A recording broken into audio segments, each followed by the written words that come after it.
Earlier this week, we brought you the story of how Tennessee revenues were slowing down a little bit. Yeah, now we wonder what some solutions could look like to turn things around. State Capitol reporter Chris O'Brien set out to get us an answer to that question today.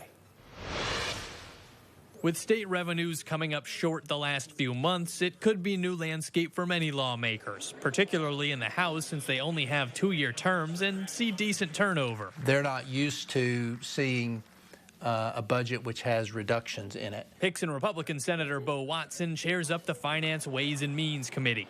In essence, he's tasked with helping make sure we have a balanced budget. We can expect to see, moving forward, probably some more dramatic reductions in certain areas. Now those areas are unknown, as top lawmakers are currently holding meetings to flesh that out. If you've got to go with big money savings, you've got to look at labor.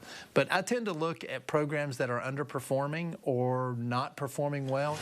Democrats didn't want to comment on where we should save a little more, but instead pointed to state leaders weighing a potential decision to decline federal education funding. It just doesn't make sense. I continue to hear that they want to make sure that we don't have the strings attached to the funding.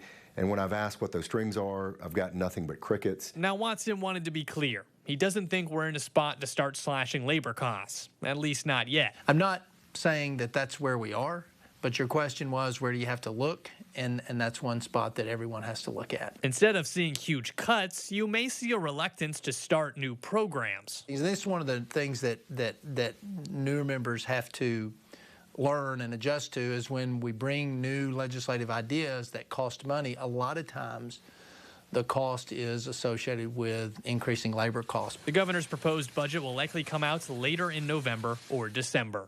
In Nashville, Chris O'Brien. Last year, the governor held several meetings with every department in the state before he finalized his proposed budget. It remains to be seen if he will follow the same plan this year.